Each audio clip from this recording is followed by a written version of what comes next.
My first guest in this final hour of my little Saturday run is Chesney Hawkes, who I've known for a while. I'm going to talk to in a bit, but first of all, I want to play a track off his new album, which is a track that I used in at the end sequence of a comedy drama I did called Panto.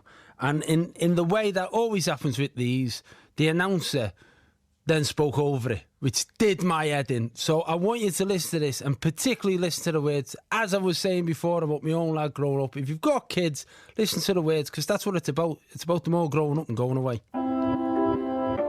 Aeroplane.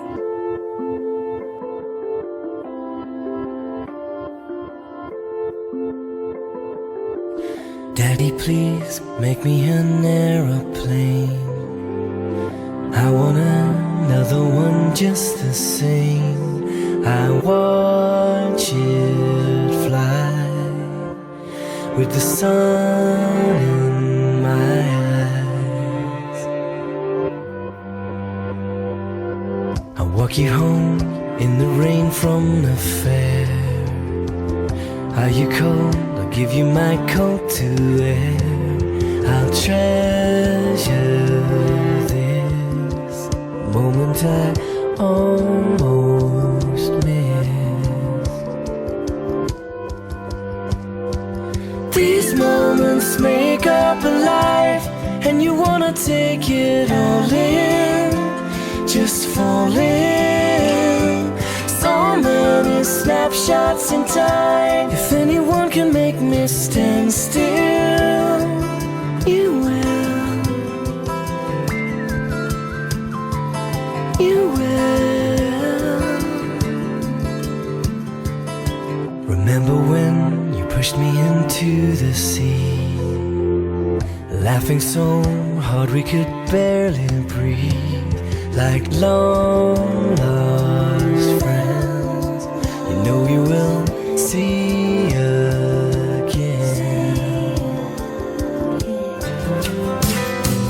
These moments make up a life, and you wanna take it all in, just fall in. So many snapshots in time. If anyone can make me stand still, you will. You will. There's no time to kill. How do we stop the wheels turning for a moment? Let's get off the train, let the aeroplane go. Let it go. Just like magic, the world disappears. Let it go. Everything's clear. Let it go. Just like magic. These moments make up a life, and you wanna take it all in, just fall in. So many snapshots in time. If anyone can make me stand still, you will. You will. You will. You will. Daddy, please make me an aeroplane. Aeroplane by Chesney Hawkes, who joins me. That's a lovely song, that, Ches. Oh, thank you, mate. No, seriously. What was the story behind it? Well, I had that line in my journal for ages. Like my little son, he was probably, I don't know, 8 at the time. He's now 13. I know, time. I remember seeing your kids when we first met. They were kids, and you saying they're like, you know. Anyway, so Casey, my eldest, he used to, as boys do, always ask me to make paper airplanes, you know, and his exact line was, "Daddy, please make me an aeroplane. I want another one just the same." Because, you know, they want one after another, you know. And so I wrote that in, and it just stuck with me for ages, because, you know, as you said earlier on, you blink and suddenly they're men. Yeah. And it's just it's about kind of holding on to those snapshots in time, you know, just kind of like looking at what you have right now and saying, I really need to pay attention and actually take this in right now, and that's what it's about. Now you mentioned there when you met my kids for the first time, which, to be fair, so everybody knows, we first met in, it was 2008, was it? Might have been 2007, 2007, when we were in a panto together. Living the dream. We were living the dream. You were Dick Whittington, and I was Dick. I was Captain Cuttles. Yeah, yes. And I was top of the bill. You were top of the bill. My job you were a little bit further down. At that point. I had to go and do the filling in. I was the one where you go, "Where's the monster behind you?" But it was a really interesting thing, because when there was a moment where we were both, it was the first time either of us had ever been in a panto, and we were stood at the side of the stage on the first night, and I said to you, Chesney, this is it. We walk on that stage, and that's it, we're in panto. And what was great is then I wrote that comedy drama with Jonathan Harvey about it later on, and I wanted you back in it, because to me, what struck me about you is you just embrace it. You just embrace the fun of the situation. You've never, ever struck me as somebody who's been, up himself. And I say this because you broke at such a young age. Yeah, I mean, I've got a good family. I always kept my feet on the ground. Well, your dad's anyway. in the business, your mum was in the business. By the way, this is a complete aside, and forgive me if this causes any embarrassment, but Tony Blackburn told us he went out with your mum. He did? He did? He told you that? I love that. Yeah. Oh, yeah, apparently. He said, when my son comes in, tell him to say hello. He always mentions my mum. I think he might still have a thing for my mum. Definitely. He told us all about the date. He absolutely loves her. Yeah, that's so funny. That's like a family thing that's known all the way through the years. Tony Blackburn could have been my old man. You know what? That's a reality telly show. I'm sure loads of kids could say that of a certain age. Yeah, so as I say, you broke young with Buddy's song, and then you must have been in this whirlwind. And although your dad's in the business and your mum was in the business, it's still hard to keep your feet firmly on the ground. Yeah, oh, definitely. And it was like, back in those days, was a complete whirlwind. I mean, you know what it's like to suddenly kind of be famous out of nowhere. And 1 minute I was playing piano in a little bar in the corner in Ascot, and the next thing you know, I was doing Top of the Pops and running around the world doing my thing. And but then of course, I had the downside as well, where the kind of follow-ups didn't really kind of do as well, and then I ended up being in a band, like a grunge band, looking at my feet, shoegazing, and turning up to 11 and not wanting to play the one and only for years. So kind of had both sides of the. Yeah, I mean that song, The One and Only, is it's that big hit that everyone associates you with, and to an extent, that must have felt a lot of times like a weight, because I've just played that track, which is brilliant. But everyone, as soon as you say Chesney Hawkes, the one and only. I don't think I've ever been, brought on stage without them saying, "And here he is, the one and only."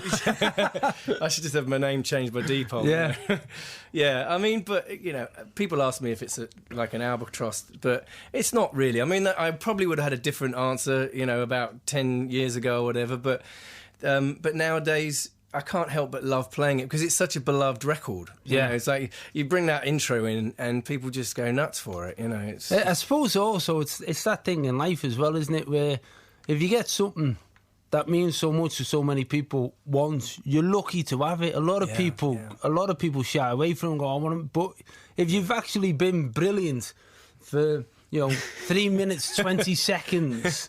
And that'll last forever. That's worth having, isn't it? Of course it is. I'm proud of it. I'm certainly not bitter about anything that's happened since then. But as a career, as you say, you're based on with Buddy's songs. The One and Only is absolutely massive. And then you go, the ups and downs. Yeah. You did the grunge thing and all. Has there been points where you think, I'm sick of being Chesney Hawkes, I want to be something else? Well, there have been times, yeah, for sure, because people do, as you say, people recognise me for one thing, which is, just the way it's gone, and I do have a little bit of. Sometimes I get a bit fed up with that. People don't know me for what I do now, which is what you just played. I mean, people don't realise I'm still making music. I get people coming up and saying, I thought you were dead. I've had that on, I tell you, on numerous occasions. Hey, also, you're not dead. Chesney's not dead. Yes, rumours of my demise have been greatly exaggerated.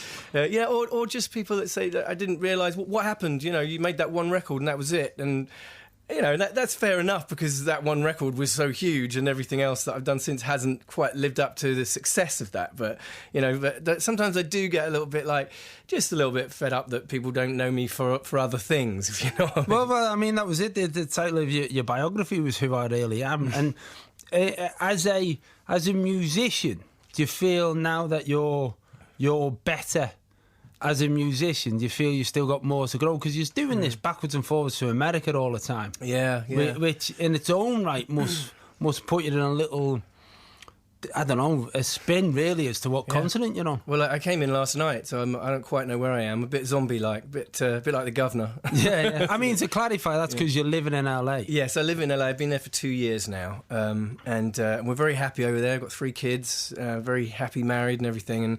And over there, I kind of have 2 lives. Over there, I'm writer, producer, I have a studio, and different young artists come in and out the studio, and I write for film and TV and stuff like that. And then when I come over here, I come and do, gigs. I'm playing at Ascot Racecourse tonight, and I'm off on tour with Anton Deck in a couple of weeks. So yeah, it's like 2 different lives.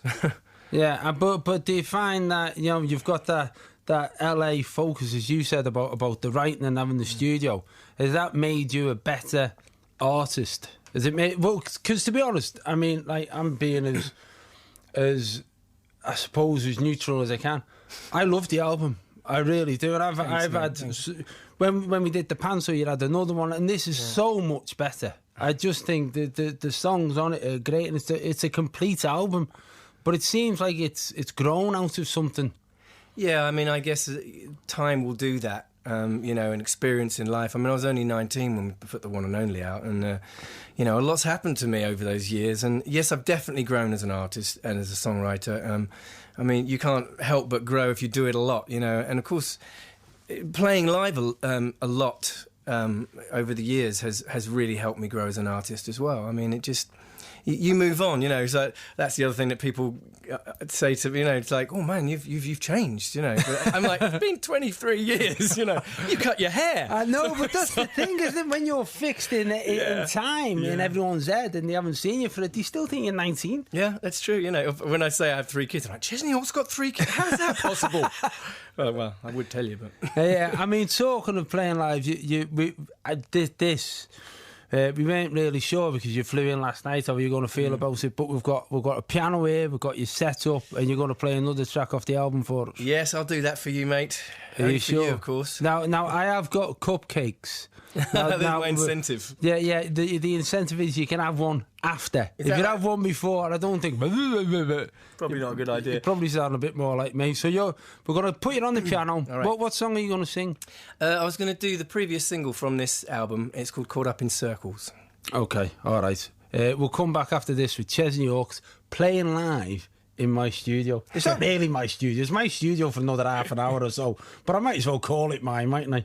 It's yours. You know who is back again? You know him, old what's his name? Where's he been? Does anyone know? I thought he'd left years ago. Terry Wogan. But what I want to know is, when are you going to get a proper job? This talking on the radio is all very well, but you'll never make a living. You sound like my mother. Back this week with guests Imogen Heap and Cara Dillon, chatting to Terry and performing live. Doesn't your radio trailer make the show sound entertaining? Where did you manage to find all those fun bibs and bobs that make the programme sound like an unmissable treat? Oh, you must have scoured old tapes for hours. Well, yeah, they wasn't easy.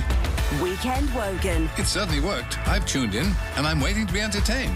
When does it start? Sunday morning from 11 on BBC Radio 2. Just remember, you can only do your best. So here in the studio live, playing from his album Real Life Love, Caught Up in Circles, it's Chesney Hawkes.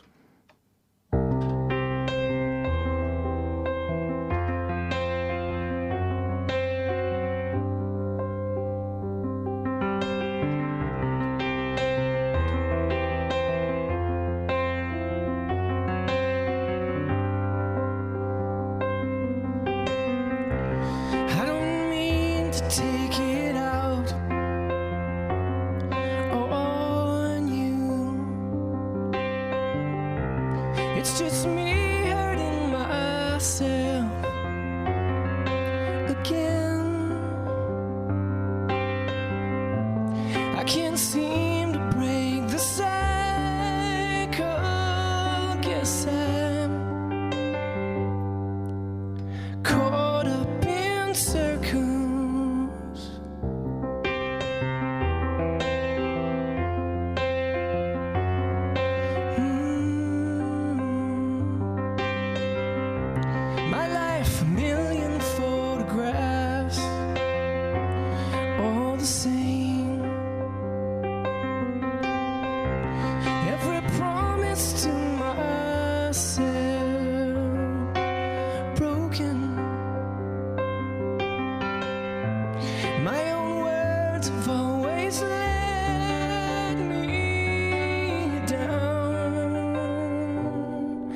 I'm caught up in circles. There must be some way out of this hurricane. It's the same day, the same mistakes, over and over again. Caught up in circles.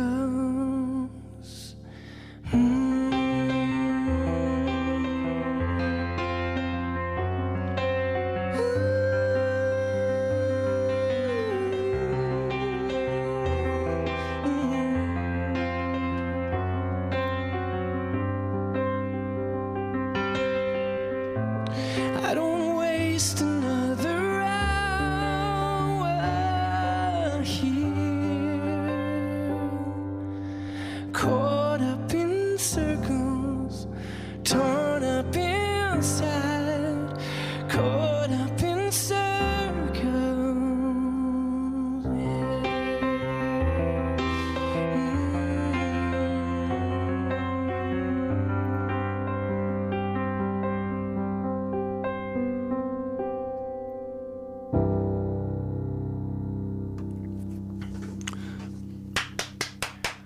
Thank An audience of one. I've done gigs to that audience of that big. Oh, so have I. Yeah, mate. Mate, that was lovely. That's the other thing as well. People probably don't realise that you're such a musician. Yeah. I mean, I played piano's probably my first instrument. I played piano since I was, a kid, and I picked up guitar when I got the part in Buddy songs. Also, let's clarify this as well as playing piano. You seldom. Because when we were filming in Lancaster and Chesney convinced me to go to a shop in Morecambe. This is a true story, this. Convinced me to go to this shop in Morecambe where he said, you've got to come and see this piano. I'd always had in my head I'd want a piano. So I went to see this piano. He said, you've got to see it. And Chesney sat on it and played and it looked great. And in the end, I ended up buying the piano. Thought, I've got to have the piano.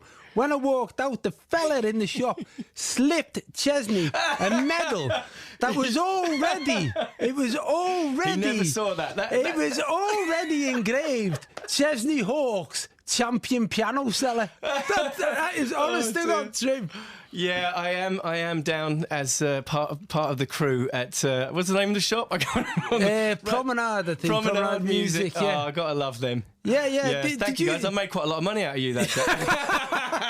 I bet you've never touched that piano though, have you? No, I tell you what, Luke, my son, is brilliant on it. Absolutely brilliant. Because Dan was going to have a go. But he was going to have a go, but he starts the guitar. He came out with the guitar that day, the same thing. Yeah. I helped him choose that one too, didn't I? You did. In fact, you've cost me. Why have I got him on the show? He's just cost me money and nothing else.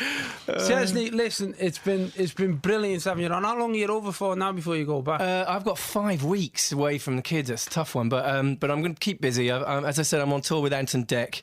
They've got a big arena tour going on, and I got a few gigs myself. So if anyone's interested in come and see me, chesneyhawks.com. ChesneyHawks.com, you get everything, and also the real life love album. You'll see all the ways to purchase. Yeah, that you can buy it on the album. It's on iTunes and all that stuff. But seriously, I mean, I wouldn't pretend. I love it. It's great. It's definitely worth listening to. Oh, John, thank you for saying that. I really appreciate it. I'll slip you that $5 later. I know. Yeah, no. What you can do is you can give me a commission that you got off that bloody music shop. Chesney, thanks for coming in. Cheers, John.